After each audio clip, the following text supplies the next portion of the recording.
Violet ni bidada ambaye amepitia mengi sana kwenye masuala mazima ya mahusiano, licha ya kwamba yeye ni mtu wa psychology ambaye pia ana deal na masuala ya ushauri kwa wanawake ambao wanapitia changamoto ya kunyanyasika na waume zao, japokuwa ana kashfa ya kumuua mumewe kwa kukusudia. Sasa baada ya ukata wa mapenzi kwa muda mrefu sana, anapata boy kwenye mitandao huko na mwamba akamomba date kwa bidada, na bidada naye hakuchomoa kwa sababu yeye kichupa kilikuwa kimejaa kinoma. Na wakati huo bidada ikabidi amwambie mdogo wake ambaye anaitwa Jen kwamba aje kukaa na mtoto wake yeye atakapokuwa huko date, na pia bidada akamsaidia kuchagua nguo ambayo Violet ataenda naye huko na ataonekana poa kinoma noma. Time ilipofika bidada akawa tayari kujiandaa na akaagana na mdogo wake pamoja na mtoto wake na kumwambia Jen kuwa hapo kuna kamera, so atakuwa anafanya mawasiliano nao, pia atakuwa anaangalia usalama wa hapo nyumbani akiwa huko.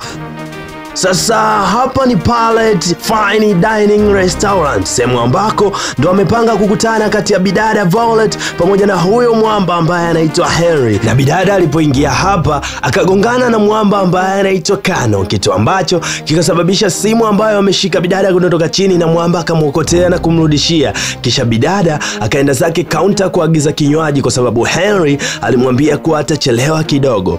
Sasa akiwa hapa counter wakati kashagiza kinywaji akaitwa na mzee mmoja hivi ambaye anaitwa Richard, na huyu faza ni vile tu alimfananisha bidada na mtu ambaye anamsubiria ambaye anaitwa Diana. Kama unavyojua tena, hii ni sehemu ambayo watu huwa wanakuja kuonana na wapenzi wao ambao ndo wanakutana for the first time. Twende sawa.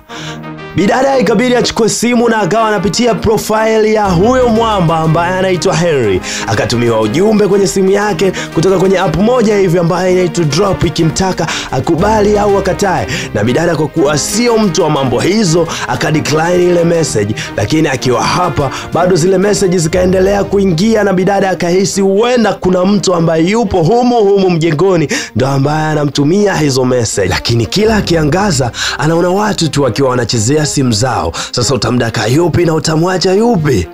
Patamu hapo.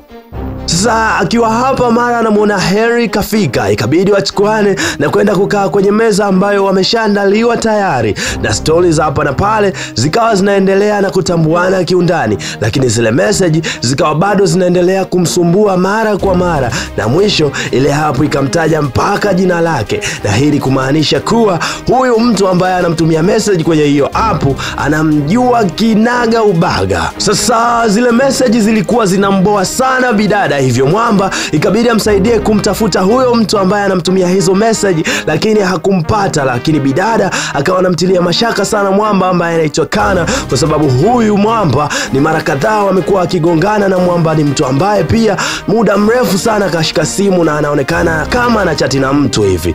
Sasa wakati wapo hapa akaona ni bora akubali kuingia kwenye hiyo app, na kitendo cha kuifungua tu ile app ikaingia message ikimtaka angalie kamera ambazo kazifunga nyumbani kwake. Ndo kukagua anakuta njemba imesimama ipo nyumbani kwake, imekula maski na ipo tayari kwa kazi. Na bidada alipojaribu kufanya lolote ili kupata msaada akaambiwa asiite polisi, kwanza asimwambie mtu yeyote, pili na wala asijaribu kuondoka nje ya hiyo hoteli, tatu na endapo atakaidi basi ataikosa familia yake.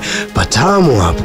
Sasa bidada akaona huyu anayecheza naye hii game kama sio 442 basi ni 433 ndo mfumo ambao anaotumia, so ikabidi atulie na aanze kumsikiliza huyu anayemtumia hizo message anataka nini kutoka kwake. Na mwamba akampa kazi ya kwanza bidada na kumwambia kuwa huyo mshikaji aliyekaa naye ni photographer na ana ushahidi ambao hautakiwi kufika kwenye mikono ya sheria, so inabidi achukue hiyo SD card ambayo ipo kwenye hiyo kamera ya huyo mwamba na akaivunje. Na bidada akaifanya hiyo kazi kwa sababu akicheza tu ataipoteza familia yake. Sasa shughuli ikawa ni kwenye kazi ya pili ambayo ni kumuua mwamba kwa kumwekea sumu kwenye chakula au kwenye kinywaji, maana mshikaji ndio shahidi pekee ambaye amebaki kwenye hiyo kesi. Na akaelezwa kuwa kuna sehemu uko bathroom kuna sumu ambayo ndio inabidi akamwekee mwamba na kumaliza mchezo kabisa kwa kumtoa mwamba duniani. Na bidada akaichukua na kurudi nayo mezani na kimbembe kikawa kwenye kumwekea hiyo sumu. Sasa wakati stories zinaendelea, mwamba akainuka na kutoka kidogo, na bidada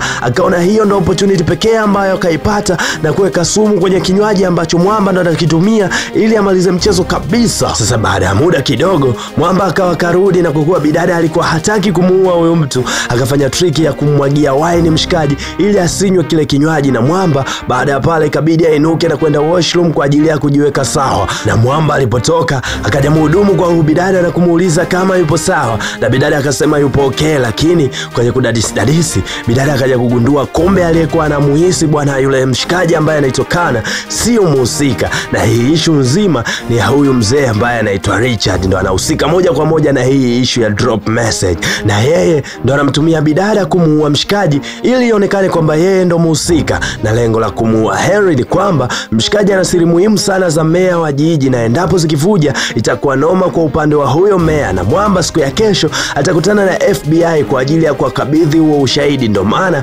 anahitaji kumuua. Lakini kwa sababu yeye hakutaka kuonekana, ndo maana akamtumia bidada. Na Mwamba alipoona kashajulikana akachomoa bomba na kutaka kumpiga bidada, lakini Henry alikuwa eneo lile na kumsaidia bidada, na risasi ikamkuta yeye, lakini bidada akajitahidi na kumshusha Mwamba, na kisanga kikawa kimehamia kwenye kuikomboa familia yake ambayo imeshikiliwa kule nyumbani. Bana, huo mzigo hapo unaitwa drop. Pita nayo kwenye comment hapo ili nione unaonaje huu mzigo bana. Mimi naitwa Clef Davis, na kwenye mitandao yangu ya kijamii natumia kama Clef Davis Mr. Story. Bana, taniwia radhi kidogo kwa sababu leo sauti yangu haiko poa, lakini na imani umeenjoy mpaka tamati. Bana, tukutane katika video nyingine. Hii ni Movies Time. Ciao.